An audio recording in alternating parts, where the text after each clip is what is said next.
Welcome back to another episode of the Resellers Mindset Podcast. My name is Mike, also known as the Used Book Guy on YouTube, along with my friend and fellow full-time reseller, Johnny B. We help people start and grow their reselling businesses from the ground up. We also have a weekly Zoom call and private Discord for all YouTube members. Head on over to youtube.com/usedbookguy to join the channel and gain access to the full-length podcast, Zoom call, and private Discord today. Let's get into this week's episode. What is up, everybody? Welcome back to another episode of Resellers Mindset Podcast. Spreading yourself out too thin is the topic today, and this exists for me especially, but even if you just boil it down to you are just a reseller that just listens to podcasts and consumes content, I will tell you right now, you are doing things in your business that need to be cut out so you can be more efficient on the tasks that actually are making you money. But I'll give some real life examples of how I spread myself out too thin, right? Same thing for Johnny. We do this podcast. By no means necessary are we like reeling in the dough over here, right? Like we got bricks of money behind this you just can't see. That is not the case, right? So you could argue that, well, if me and Johnny didn't sit here for hours recording podcast episodes, we probably could make a little bit more money in our business. And that's 100% correct. And it goes the same hand in hand with the YouTube channel. But we do this to help others make money, right? We don't get paid monetarily, but somewhere in the universe, I'd like to think karma comes back around. But we spread ourselves out too thin. It's the same way when I used to do bulk pickups. I had free pickup ads on every single platform, Nextdoor, Facebook, Craigslist, OfferUp, wherever I could possibly do free pickups, I was doing. And what was happening, I was getting more than I can handle. And even if it wasn't more than I can handle, it was taking time away from the higher performing task of my business, like going to thrift stores and only cherry picking the good stuff and leaving the junk behind. This is the biggest problem with resellers is we cannot focus and we try to just do everything. And unfortunately, it rarely works. Like, what's your take on some things that maybe you spread yourself out too thin on? Yeah, I mean, I definitely do on some task here, like moving books around. Is that a mind-numbing, needed to be done task? Yeah. Do I personally need to do it? Probably not.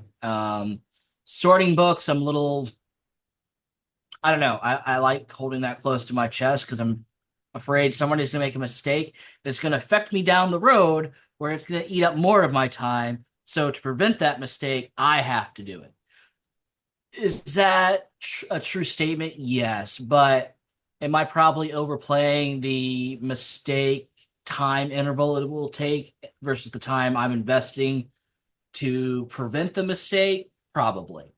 Um, Photos, I necessary evil again. Should I be doing it? No. Do I do it? No. I have a photographer now.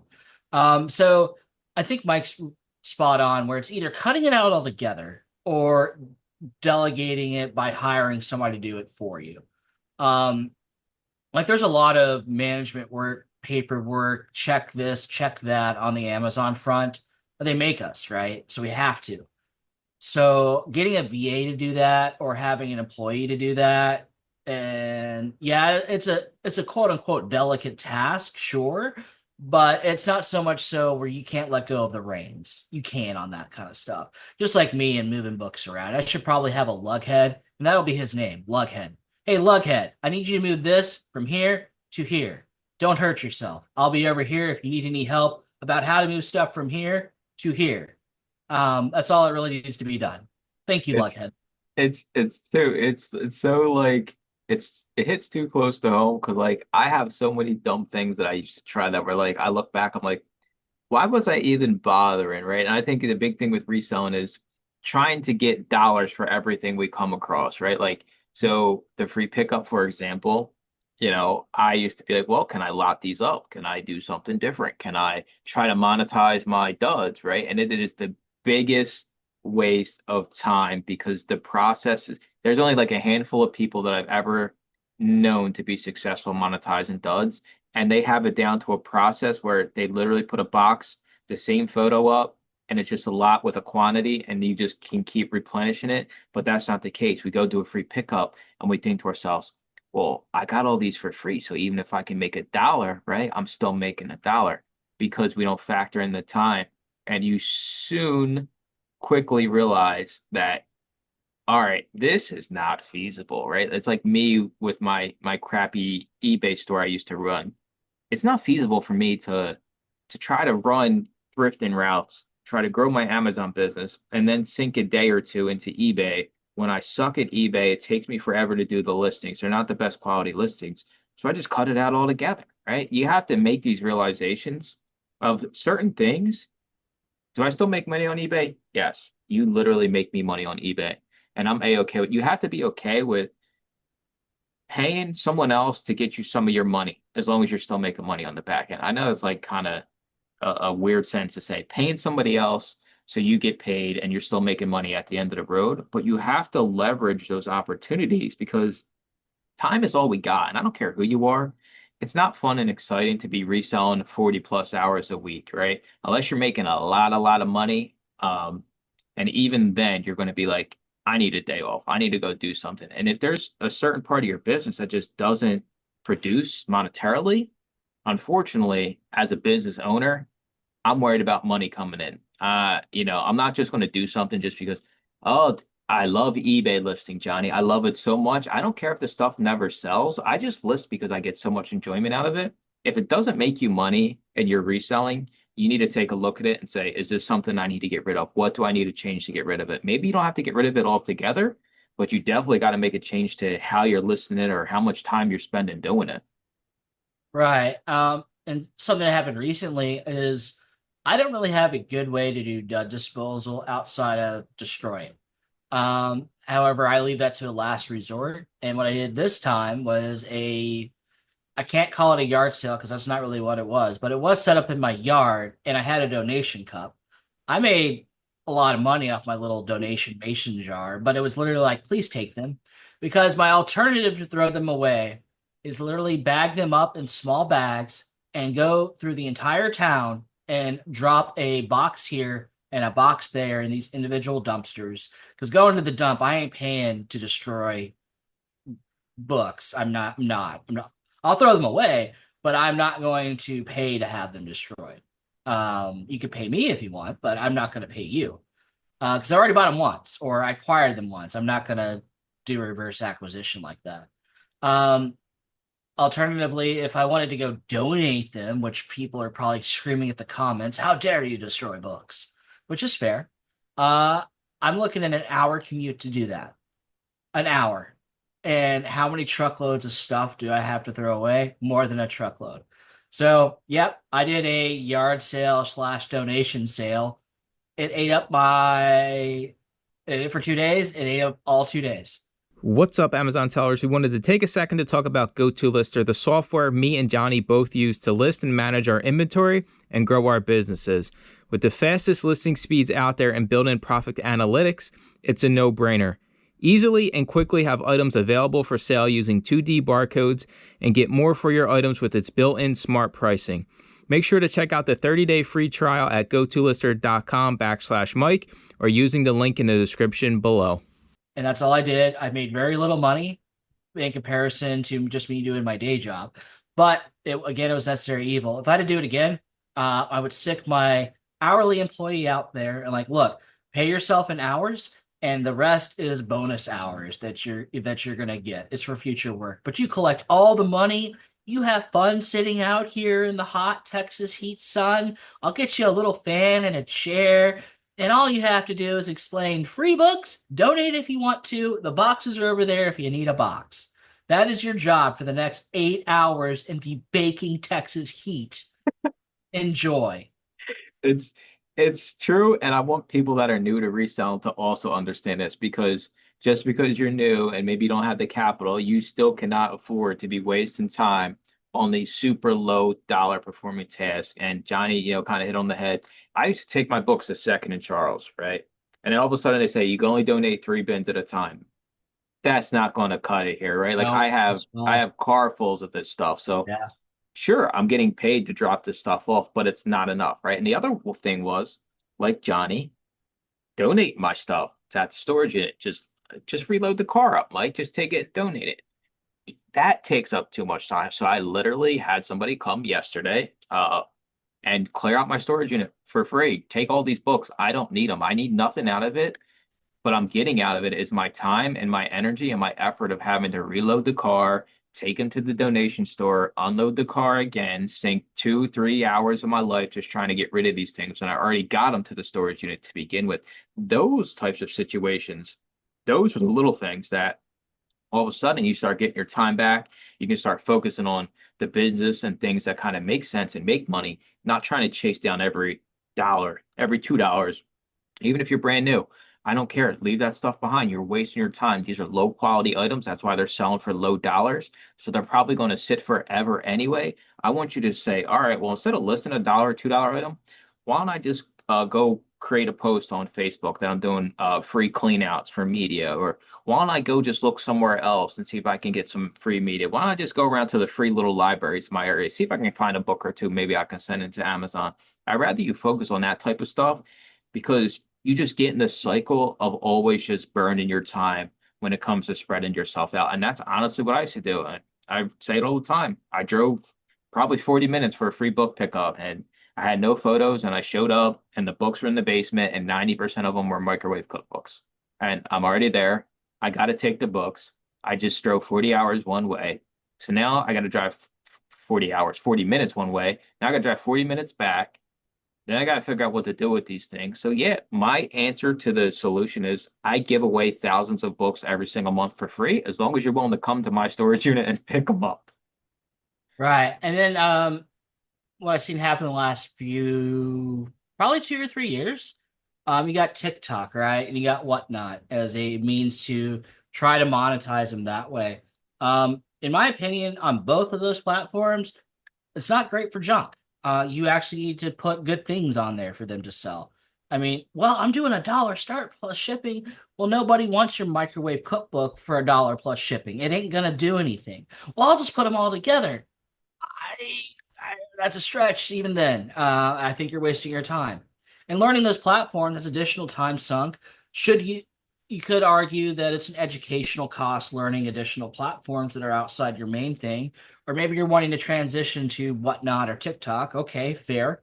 But unless you're planning to understand that market intimately and what actually sells on those marketplace, even we'll throw in Etsy and Poshmark because there's books on those platforms too. Um, you're doing yourself a disservice and you're wasting your own time and you're going to make $0. Not only is it time wasting, in fact, I think you're making negative dollars because you could be doing what's working over here that makes you positive dollars and whatever you so choose. And again, unless, like I'm saying, you're planning to sell on these platforms as your primary or even strong secondary. Yeah, dude, you just knocked it out the park, and I don't even care. It's the biggest lie sold today is go start selling on Whatnot because are you personable? Are you okay with being in front of the camera? Have you ever done any type of video live streaming in your life, right? The idea that you can just go start a TikTok affiliate shop or go sell your junk on Whatnot is not the case. And the people that win on those platforms have quality goods and they're getting them at rock bottom prices. Yep. That's most likely 99% of us, that ain't it. You want to spend your time making 50 cents a dollar, go for it, but that's not scalable. And most people just think, oh, it's just one of these things. You just turn it on and money just starts printing right out of your printer, just automatically coming in. That's not the case. And I personally, it's the same with business models, right? I get it all the time because I've been selling these crappy used books since I started. Why don't you go start online arbitrage? Why don't you start doing eBay to Amazon?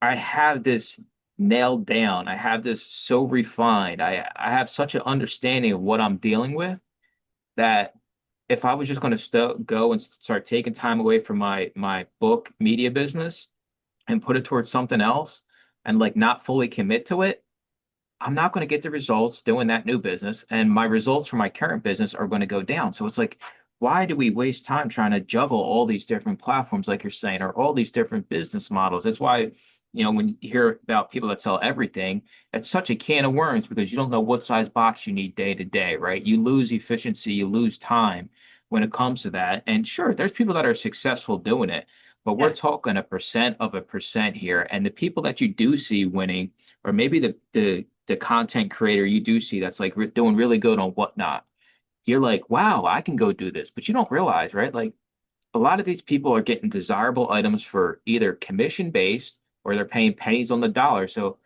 if you have quality items, I say this to every single time. If you have quality books, just sell them on eBay or sell them on Amazon and get more of the money than you're going to get on Whatnot, because that's just a fact, right? You're not going to get as much on Whatnot, but you can have a higher sell through. But if you're not in that position, then don't even mess around with it. I don't plan on ever messing around with it, right? There's no, in my long, big business book of a million pages, there's no other platforms on there. Now, there's not eBay, there's not Whatnot, there's not TikTok, there's not A-books. There is nothing else. But right So like now, a single sheet of paper that just says Amazon. that's it. So Yeah. it's what it says on every page. Amazon, Amazon. When Amazon. it goes boom, then fair enough. I'll go boom somewhere else. But my focus today, right here, right now, for the foreseeable future, is Amazon. It's not eBay. It's not Whatnot. I don't care what people are saying about go start this, go start that. I know what I'm doing, and I'm not nowhere near the best that I possibly can be on that platform in my line of business. And let's keep going. Let's keep getting better at what we're doing. Even this year, I've made huge strides in my business when it comes to sources, processing, the whole 9 yards. There's always room for us to do better with what we're currently focusing on instead of just assuming that I can go focus on something that's completely different and think you're going to magically all of a sudden start getting some crazy results. I don't know what it is. I'm going to make the statement. I think today's reseller has, and this is no disrespect to anybody with this condition, an ADD mindset. They feel the need to sell everywhere to get all the money from everywhere. Uh, and I'm not talking about the cross listers. I'm talking about the guy who lists on eBay, the guy or girl who packs a box a week, and the guy or girl who does 2 Whatnot shows, and the guy or girl who makes a junk journal to sell on Etsy. They're doing all 4 of those. God, that's a lot. That's a lot of work. And I think you spread yourself too thin versus learning something intimately, the ins and outs of one of them, become a master of one, and then once you're a master, okay, let's get our yellow belt in one of these others and work our way up to black belt status. Um, and I know we rag on Whatnot a lot, but it's mainly because I think we see a lot of people try it, not make a lot of money on it, either because they're putting up garbage things, they haven't built up an audience, given it enough time. Do I think you can make money on Whatnot? Yes, but you got to put in the work for it. You got to work it up. It requires you farming out an audience, getting quality goods for it, um, and you got to be a hype man or hype gal. And you're putting on a dog and pony show. I don't want to do that personally. That's not for me. But for somebody else, if that's their jam, where they like singing and dancing, like look at my books, cool. Good for you. Not for me though. It's not sold that way. I think that's our biggest pet peeve, right? It's not Yeah, sold as it's going to take a year of you building a following, right? It's going to take you getting consistently quality items that you can afford to sell for less than market value because there's only a certain amount of people in these live streams. It's not sold that way, so that's what pisses us off about it. And 100% because it's not pitched, right? When I tell somebody to sell on Amazon, I tell them, hey, it's going to take you 3 to 6 months to even become buy box eligible, right? Like I give a clear cut, concise way of saying, this is how long it's going to take on average, right? And here's the things you can do to get there. I think the Whatnot is sold to you because it's flashy, right? It's like, oh, you see some of these huge, crazy video game sellers, right? You see some of the crazy other categories, and you're like, wow, I can just go like the live and cards and the jewelry, those yeah, categories are like, whoa. And then you see the books, and it's like they don't know what they're doing. yeah. You're um, right. You're right. I've done the research. I spent the time on there, and it's not even just Whatnot. It's you everybody gets suckered into these other ideas of just, well, if I can just squeeze an extra dollar out, and I'm here to tell you to leave that dollar behind and go double down on what you're already getting paid to do, right? You're already successful in some part of your business. There's something in everybody's business today where you're actually getting results from, whether that's a certain type of item you're selling, a certain brand you're selling, or a certain way of sourcing products that you're selling. You have at least one really successful part of your business. So if we can cut out another one of these things that isn't as successful and focus more on the successful part, guess what, everybody? The bank account goes up. You start getting your time back. You start sending in better quality items. You start getting more better quality items. That is how you win. right. And if you're doing the mishmash, the variety, just trying things to see what works, Well, you're not giving 100% of your effort into a single one of these entities, so you can't really see what's working. So I don't care if it's Whatnot, I don't care if it's Etsy, I don't care if it's eBay, Amazon, Poshmark, hell, Facebook Marketplace seller. Pick one, become a master of it. Okay, this is working. I got some spare hours. I still want to pump those into businesses or adjacent to my business. I'm going to try this thing and give it a solid go. But again, I'm not going to put full-time effort to it. I'm going to put part-time effort into it until okay, I'm seeing where the money's going to overtake on my primary that was over here. My primary now becomes my secondary. So it's a gradual shift over. Um, and and here's the other thing, now that we're mentioning of how it's pitched, like eBay, outside of you buying boxes or finding boxes and getting inventory, you're gonna have an easier time getting cash flow. Amazon, you're like you said, 3 6 months before you get your buy box, you're gonna struggle to get cash flow for a little bit. Whatnot, until you get that audience built up, you may have shows that you're selling at a loss. Like you bought things for $1, everything sold for $1, but then there's the Whatnot fees. And now you're making no money. You're in fact negative money. But even then, you build it up over time. It starts to become positive. You know what you're selling now. You have a bigger audience. Yay. Poshmark, you got to learn that special little bugger. That thing has some weird algorithmic rules. Etsy, I think that's very, I don't know, you're really into manufacturing, but how do you streamline manufacturing? And before you could take a whole long time to build up something on that level, and get the machines and the material costs down, you may be out money. And also, I think they have really high fees. So you gotta understand your profit and loss on that regard. So each one of these things has their own little kinks, their own little quirks, and understanding that and buckling down only will do you a service better. I agree. Another thing we got to talk about here is spreading yourself out. Spreading your junk out across multiple platforms does not equate to more sales, right? The idea that we got a half drank Dr. Pepper zero sugar, and I'm going to cross list this on eBay, Mercari, Poshmark, Etsy, Amazon, A-Books, Bonanza, wherever it may be. At the end of the day, I hate to break it to you. Nobody wants your half drank Dr. Pepper zero sugar that your lips been on, right?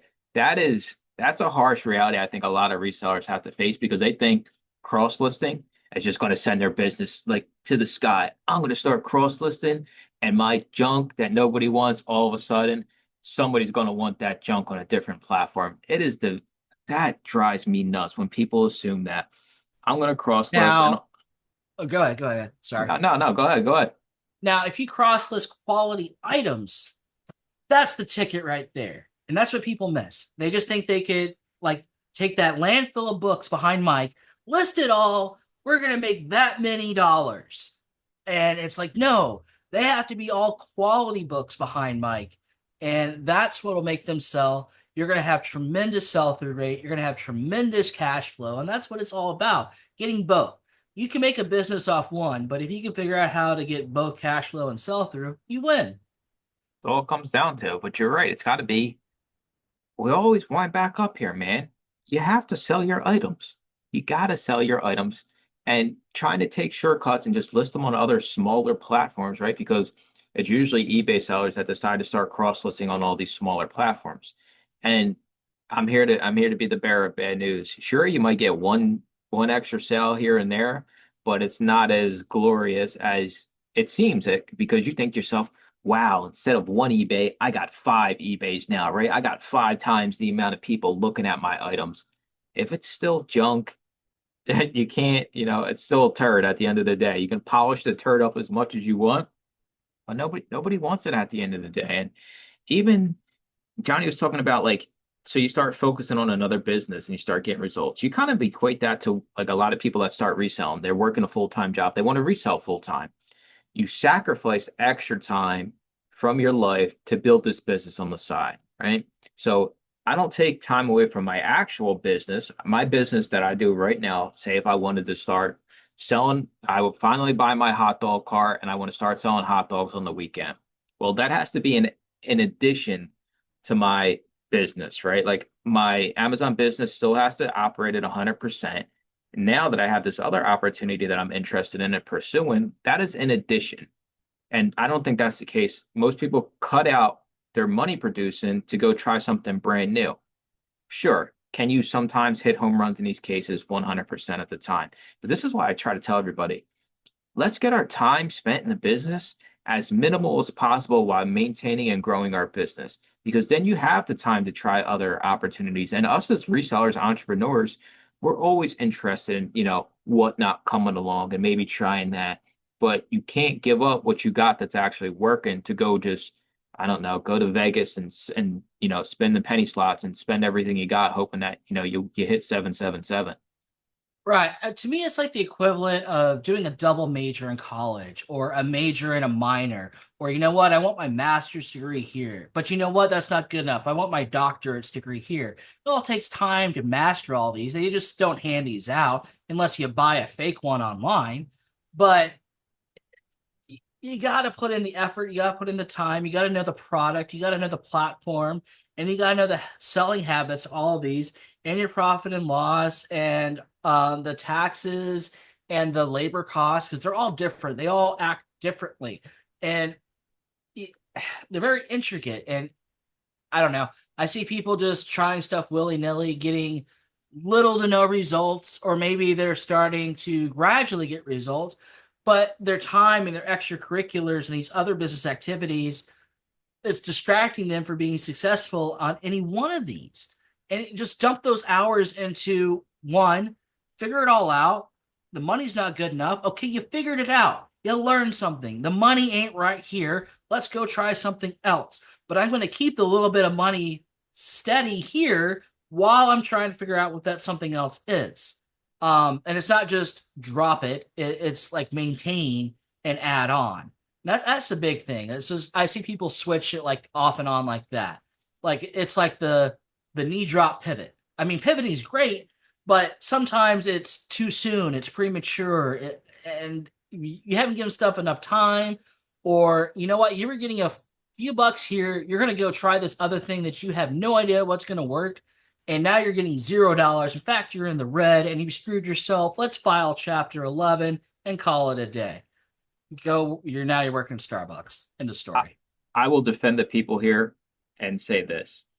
Everywhere you look on social media and YouTube, I don't want to say you're sold a fake dream, but you only see the super, super fun, nice, money-making side of a lot of these business opportunities, right? Like that's what they push to you because that's what people watch, that's what people click on, that's what people comment on. And we live in a society where, it's easy to get caught up when you hear this great new business idea and you just think about all the different models and opportunities that have come across over the past, just 10 years of us being resellers. And there's always something else that's going to come around the corner, right? It's always going to be another business model. You look at this year, Walmart's the big thing, right? People no longer on Amazon, they're selling on Walmart now. Next year, it'll be something else. And next year, it'll be I think it's just human nature, like our attention span to stick with something, right? We say it all the time. It's not exciting, dude. When I'm out scanning stuff, right? Like it's not like I'm all giggles and laughing and having a great time scanning tens of thousands of books, CDs, and DVDs. It's not exciting. So when we do see that, all of a sudden I'm driving home, Johnny, and I just spent all day, and they're like, "Hey, you want to? I make $5,000 a month passive income selling hot dogs, right?" And I'm like, oh shit, Johnny. I'm texting Johnny. I'm like, yo, what do you think of this hot dog idea, right? I'm like, I'm looking at hot dog carts on Facebook Marketplace real quick, right? Like we get so distracted so easily. I'm guilty of this, right? If you look like through my YouTube, like I have so many different people doing different side hustles, and I'm like, damn, this business could be feasible. But I think to myself, I know how long it took me to get where I'm at within this business. Like, if I want to be the hot dog dude, I want to do it the right way. I want to make a lot of money, and that's not going to be me doing hot dogs 2 hours a week, right? It's not going to be. It's going to be a full-time commitment, and you don't do that, and then you don't get results, and then you're taking time away from your business, and then those results go down. And then, like Johnny said, you got to put me as a reference to try to get into CVS, and then they see that I quit, and then they don't hire you either, and then you're living under the underpass. Yeah, and I'm probably going to say something really controversial here. especially for me and Mike, because I'm going to call us out. We aren't the end all be all when it comes to reselling. We aren't making the most money. We don't have the biggest operation in the upper echelons of reselling. We're just two regular Joes on YouTube who actually care about helping people, who actually give a damn and want to get better. We've chosen to do that. We ain't doing it for the money. I guarantee you that. I could show you Mike's pay stubs and my pay stubs, and you all would cackle, and it'd be a terrible time.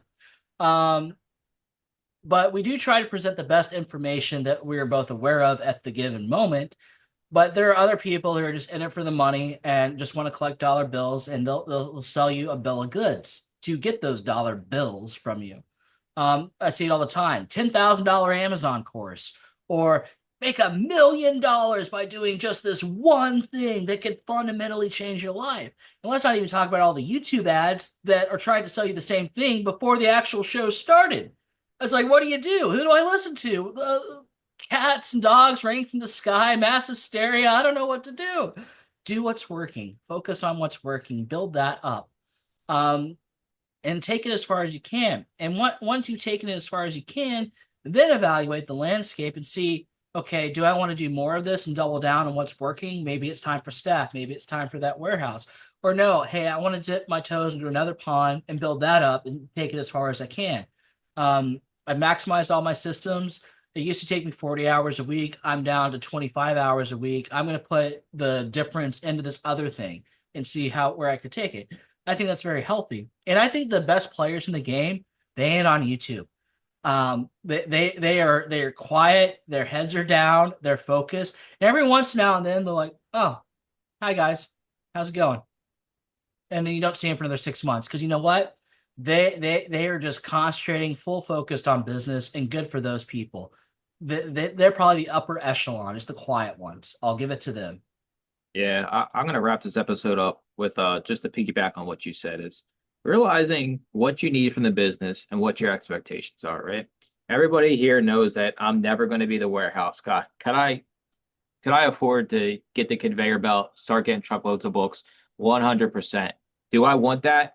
No, 100%, right? It's just not going to happen. It's not the business I see. And I think a lot of people within the reselling space, why you start spreading yourself out thin is because everybody's always got to have this. I need to be making more and more and more. Like, is there ever enough money? Like, I want every reseller to think to themselves, is there ever enough money where you're A-okay with it just being, all right, I'm making an extra $10,000 in profit per month in my bank account. Now I want to start getting some time back, right?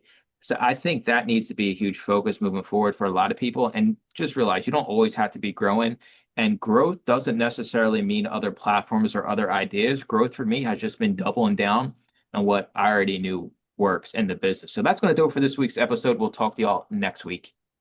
Thanks for listening to another episode of the Resellers Mindset Podcast. Today's full episode and all previous episodes are available to all YouTube members, along with the weekly Zoom call and private Discord. Head on over to youtube.com/theusebookguy and consider joining for as little as $2.99 a month.